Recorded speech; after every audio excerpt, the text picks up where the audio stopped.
Welcome to the Investing Ahead podcast. I'm Tom Curran. It's a pleasure for me to introduce Brendan Kennedy. Brendan is helping us with the book, the presentation of the book and our audio book. He's been part of that. And I thought it would be interesting to bring Brendan in to speak from the point of view of a person with 3 children, wife, family, the challenges they face, what they think they need in terms of financial services. In the interest of full disclosure, Brendan is not a client of Curran Wealth Management. He is helped us immensely in understanding, communicating with the public, and for that I'm grateful. But Brendan, why don't you tell us a little bit about what you think one of the biggest needs would be in terms of the general public and what they need in terms of financial advice. Sure, Tom. Well, first, thanks for having me on. I definitely... excuse me, one moment. What? I forgot to mention Straylight, which is your company and the company that we've engaged to help us with the information we went out about Investing Ahead, the book and the audio book. So Straylight is the name of Brendan's company. Right on. Thanks. And I speaking of the book, I'm fairly familiar with it as we produce the audio book that's coming out soon. But I'd say, one thing people have a feeling about, the investment world is just that it's so complicated and so complex that they couldn't possibly understand it. And you do a really nice job sort of breaking it down into concepts, and you tell so many stories that really illustrate these concepts. But also, one of your overarching messages is really don't overthink it. There's just a few things that you got to do, and they're not necessarily easy things. But if you do them, you can get the kind of results that your clients are receiving from being your clients. But as you said, I've got three daughters, teenagers, and one just will be 21 soon. But they're growing up in a world where they're not, sure they'll ever be able to afford a house and have the sort of financial security, stability that earlier generations have had. And I think the way you explain how they might be able to do that is very encouraging to me. That there is perhaps a path forward to do that. And I'm just curious, what you might say to a 20-year-old about to enter the workforce. And well, I think the first thing would be the world is different. The way you will move forward over these next working years in your life, in many ways will be the same as your parents, but in some ways it will be different. Let's take the big objective that I think a lot of people, particularly younger people, might have in their mind, and that would be, I want to own a home. And the question of, can they afford a home? How will they ever gather the down payment to buy a home? I think when I grew up, and Brendan, when you grew up, I think it was a foregone conclusion that it was important to buy the house. And I think in today's world, the question might start with, do I want a house? Do I need to own a house? Which is a question I never asked. But I think younger people today are thinking along those terms. And if I own a house, what kind of responsibilities does that put on me? So I think the good news is they're asking those questions. And I would say affordability might in fact be a bigger issue for younger people today than it was for you and me. But I think the other part of it is, am I better off renting and investing elsewhere Might that be a better alternative for me given circumstances? Circumstances meaning if I have a family with 3 children, maybe a house is more important than if I have a family with 1 child or no children. So the first thing is I would say, well, if owning a house is really important, then you'll be able to do it. You'll figure it out, and there would be a road to that. But if you don't, there's another approach. So I'd be more optimistic than pessimistic. Excellent. I'd love to hear that. While we're on the subject of houses, you have this chapter in the book talking about how a lot of people are sort of fixated on buying a house because they think it's going to be the big investment and it's going to have this huge return. But the way you break it down, you sort of illustrate that, yes, it can have a lot of value, it can have these things, but there's also a very long laundry list of expenses, like, for example, roofs leak and squirrels get in the wall, which actually happened to us when we were recording the audiobook. You have a chapter about squirrels and how, which I'm going to come back to you on. But if you could just talk about why a house might not be the sort of golden parachute that people think it's going to be. Well, the first issue around housing is the rate of return. And when I tell people that the rate of return on residential housing is in the area of 3 to 5%, maybe 6% in more robust markets, Boston, California cities, they look at me as though, what are you talking about? How can that be? And so I like to tell the story about my parents. In 1950, I would have been 5 years old. They moved, like so many people did after World War II, to the suburbs. And they bought a house for $11,000, $11,000.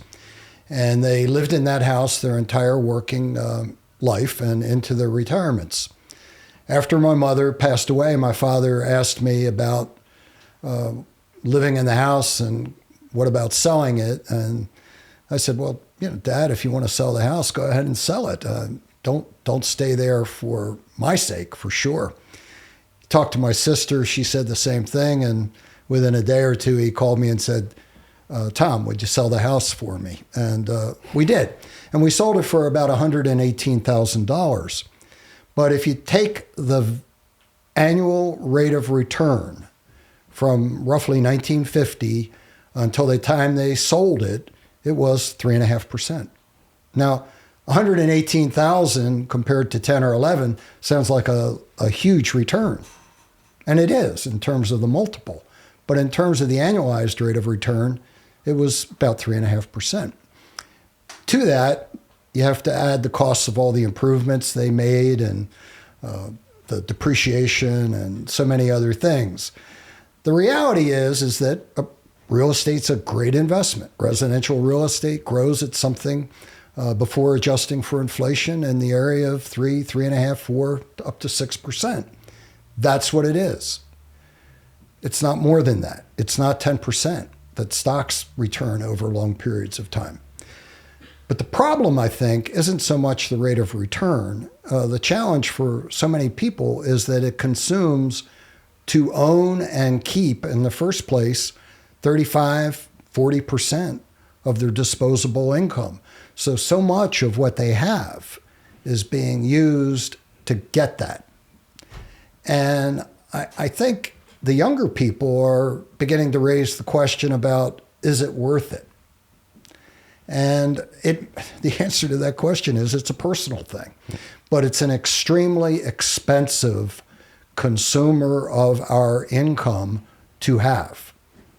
And I don't think that our generations, the older generations, really understood that. But I think younger people are more into the metrics and the numbers, and I think that they're at least beginning to ask that question. So I think real estate's great, but There are costs associated with it. It consumes a great deal of our disposable income, and it doesn't appreciate. It's not going to be worth nearly as much compounded in real terms as people tend to think. What I'd like to ask you, Brendan, is when you go out there and talk to people in your community and the cocktail party conversation, what is it that people are wondering about in terms of their financial futures, their security, how they're going to pay for their retirements, how they're going to help their kids pay for maybe debt that they've taken on to get through college? What are people your age and your situation talking about? Well, college is certainly one, because it's just so expensive now. $70,000, $80,000 a year for colleges that used to be, when I was when I was in college, there were a fraction of that, and so it's just a daunting number. Obviously there are ways to sort of help out with that with financial aid assistance, but I think that is one thing that I know. Also, in addition to not necessarily wanting to buy a house, there's a lot of kids saying, I don't need to go to college. And for some of them, that might be, a good thing. But I think as far as just generally, I'm 53 and have not necessarily employed all of the saving tactics that you so beautifully describe. But I do have a 401k that I've been contributing to for a long time, and it's definitely something I think about, and the sustainability of that, and just and how I'm going to age with the resources that I have. So like that is definitely on my mind these days, as is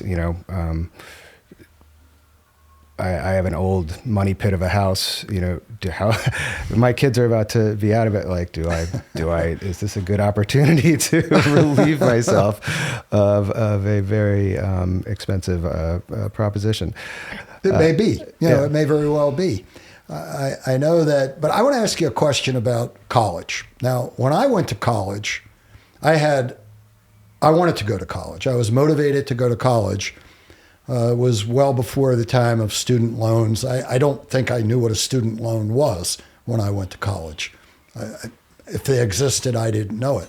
So when I went to college, my parents basically said, and I agreed, I'm going to college. And what that meant for me is I got on a train every morning, got a subway to Temple, and went to classes and did the reverse going home.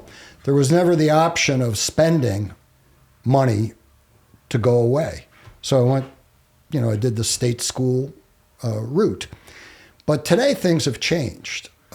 If I were growing up today in the same household, same circumstances, I think I would have been maybe trapped into thinking I've got to go away to school and it's going to cost $70,000. And again, this is an old man talking. Have our kids taken on this vision of what it means to go to college that maybe doesn't make as much sense as we'd like it to make? I think there's definitely an argument to be made for that, and there's one of my twins. Her freshman year was 2020, and COVID kind of derailed. She was a straight A student, and then she failed online gym, and I didn't know they still took gym. The way to fail online gym is don't tune into the online classes. But anyway, so she was like, I don't want to go to college. I don't need to go to college. And then about 4 months ago, she had some change of heart and decided now she does want to go to college. And we actually just went up and looked at a college this weekend, and she loved it and wants to apply her early decision. So but I think, there is a certain, there used to be a certain kind of guarantee that you'd get your money back, or maybe not a guarantee, but just sort of the concept that you would get your money back for college. And now that's not quite such a guarantee, especially if you've got student loans that are compounding. And, the idea of maybe going to trade school or finding something, there's a lot of jobs out there you don't need college education or degree for. And so I think it's a personal choice, and I think there are definitely pros and cons to it, but the price of it is certainly daunting. I mean, I guess I'm looking at it from, I'm not going to say my parents had a simple discussion with me. It was an easy one because they could offer me no options. That is, I was getting on the train, getting the subway, going to classes, and coming home and sleeping in the same bedroom I'd slept in through high school and junior high and all of that. I'm wondering if parents need to have a very serious discussion. And I'm not talking about you necessarily, but my sense is that parents don't sit down today with their kids and say, this is a huge expenditure. Student loans may help, but it's going to be a burden. And quite frankly, it's going to be a burden on us as parents. If it's a college education you really want, why do you have to go 200 miles away to get it? And again, I'm not putting you on the spot. I think we're in a period in our world, in our society, where that discussion should routinely take place, but it probably doesn't take place in most circumstances unless mom and dad happen to be like my mom and dad, who simply couldn't do it. There was no option. Now, today it's made worse because the kid can say, okay, mom, dad, thanks, I understand that, I appreciate it, but I'm going to borrow it. And do you, again, this is just a question. Do you think that parents have a serious conversation with their kids about the economic impact, costs, and results of what a college education can do relative to the cost of room and board and going away to living at home, which the thought of my kids living at home through those years would be a kind of encourage me. No, I think it's a good idea to go away. But beside that, the economic financial discussion, do you think it takes place? I think it took place in our house. It's taking place this week in our house. And I know other friends of mine who are having similar conversations with their kids. But I also think the idea of going to certain schools is just very attractive to kids, like, a name school or a school whose sports team you've always sort of been a fan of, or, sort of like a destination. It's like a box they want to check for whatever reason, status, just sort of appeal. Maybe it's a particular subject that the school, or maybe someone, who they admire graduated from there, and they feel like, oh, maybe I could be like them if I go to this school.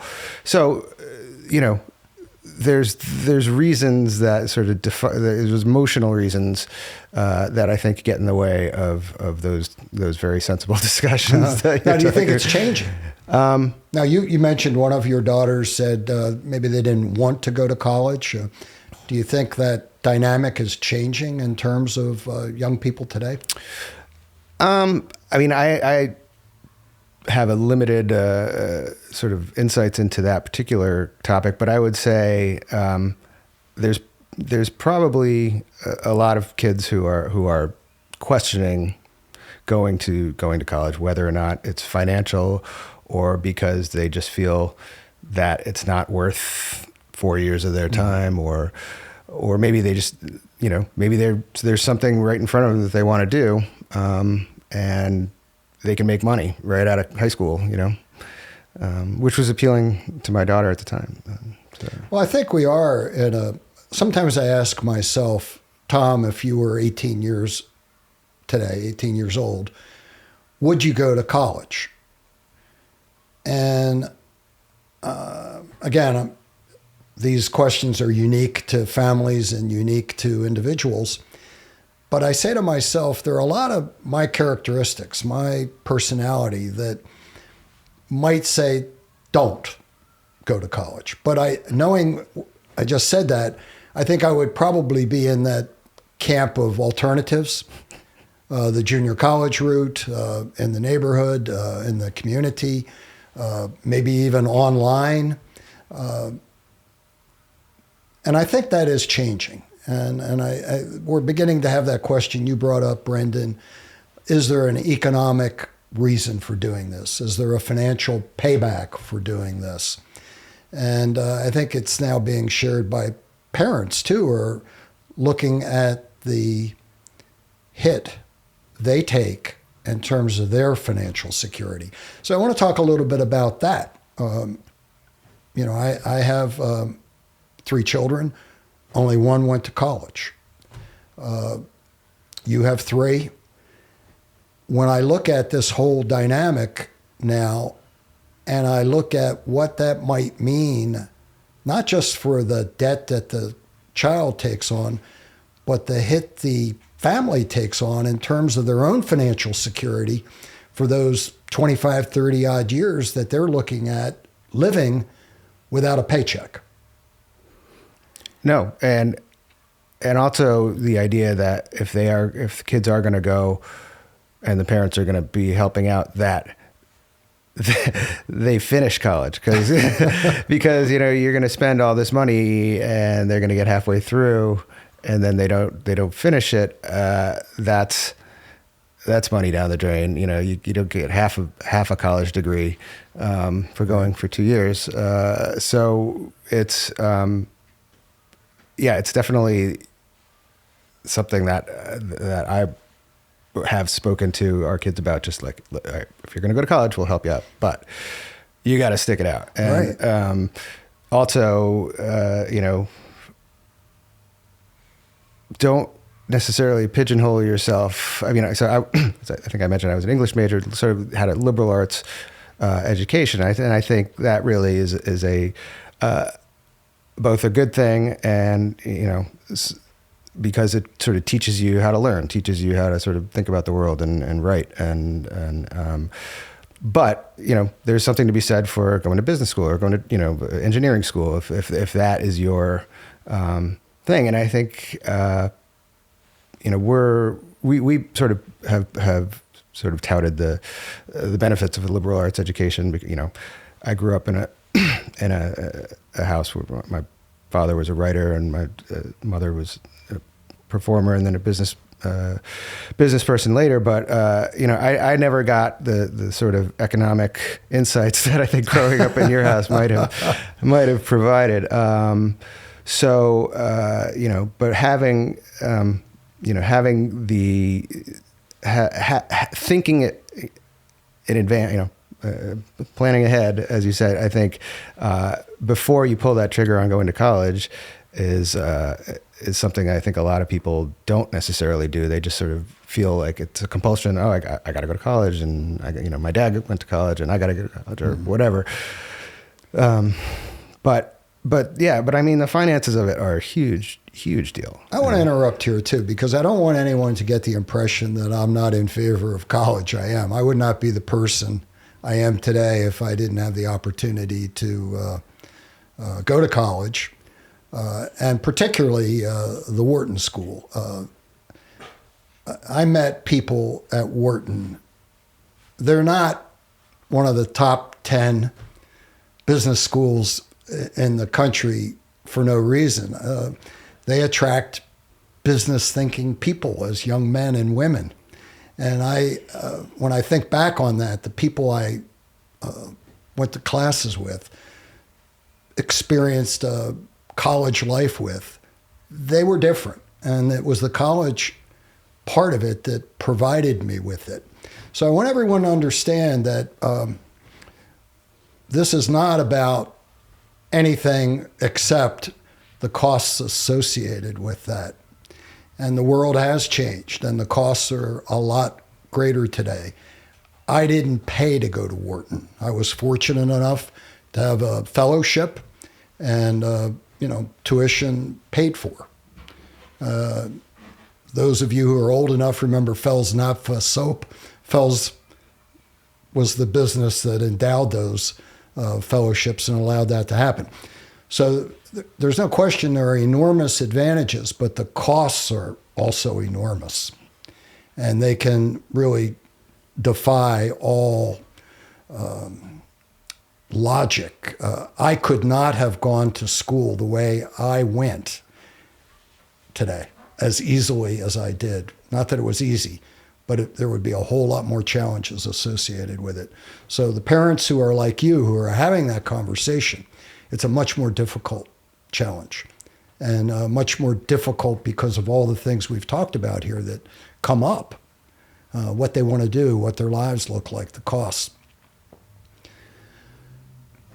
Besides college now, you have 3 children who are about to go to college, and you mentioned you're 53 years old. Now what about your retirement?